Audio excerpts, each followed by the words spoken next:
in the town of Monroeville, Alabama, made famous by the novel To Kill a Mockingbird. There was a hard-working black lumberman by the name of Walter McMillian.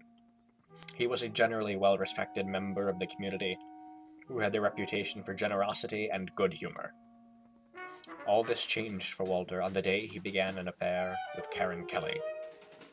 When Karen's husband found out about the affair, he had Walter put on trial, because in this small town where Mockingbird memorabilia adorn the storefronts, a black man cannot love a white woman.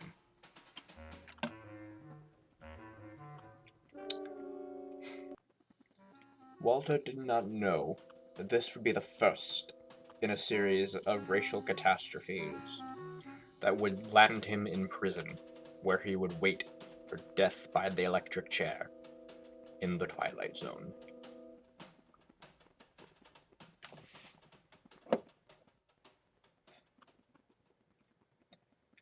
Sadly, this didn't happen in the Twilight Zone.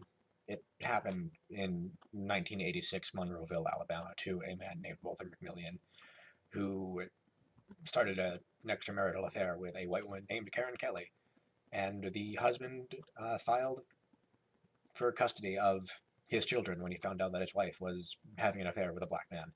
Because she was having an affair with a black man, not because she was a bad wife, but because she was dating a black man.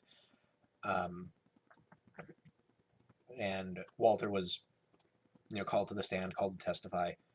His reputation was, destroyed in the community, which set him up to be blamed for the murders of two women over the next couple of months. He had nothing to do with either of the murders. He was nowhere near them when they were murdered. Multiple people testified to that. But the state had, or the county had paid people to falsify information and give blatantly false testimonies that put Walter at the scene of the crime. The story of Walter's ordeal and other racially unjust ordeals can be found in the book Just Mercy by Walter's lawyer, Brian Stevenson. He chronicles multiple instances of people who have been put on death row for crimes they either did not commit or for reasons that were blown out of proportion by a system that was intent on seeing them as nothing beyond a black man who committed a crime, and in some instances as black youth who committed an awful crime. When in reality, those people were in horrible situations. Some of them were in horrible situations, and really had no other choice than to do what they did.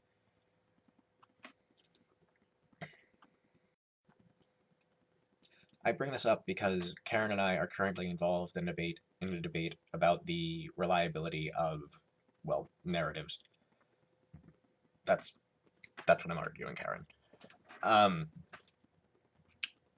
Had Walter's lawyer not seen the absurdities in the witnesses' statements, and had he not personally experienced judges and district attorneys telling him that this guy basically deserves to go to prison, even though the lawyer showed them evidence that testimonies had been falsified. Had he not done any of those things, Walter would die. Walter would have died. So I think I know it's critical. It's critical to question any narrative that we're given, look for the weak points, and ask what's going on. Why is there a weak point there? Why does that seem suspicious to me? Because any narratives frame reality, and if someone is being framed as someone who did something that's just terrible, as a critical thinker and as a fellow human being, it's your obligation to say, wait a minute, something doesn't sound right in the story, or I'm going to need more information before I'm willing to condemn this person or say this person did something wrong. In some cases, like in the instance that we're talking about, Karen, it's obvious that the person did something wrong. But it's a question of, there's also a question of like of how much punishment the person should get. How angry should the readers be with them? So, I mean, if someone's going to, think about, stuff that they're reading, ask questions about, narratives. The kinds of narratives that we're talking about, where someone is being accused of doing something, it doesn't necessarily mean that you're defending what the person did. It doesn't mean that you're supporting, misogynistic views, classist views, racist views, or anything like that.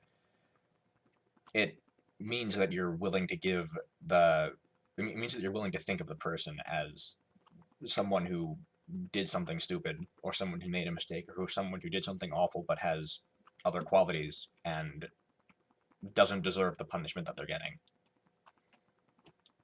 Yeah. All right, that's my soapbox for the day. So I feel free to comment if you guys have any thoughts. I hope you have thoughts. Thoughts are good. Karen, you especially get back to me. And I'll see you guys next week, or maybe before then. All right, bye guys.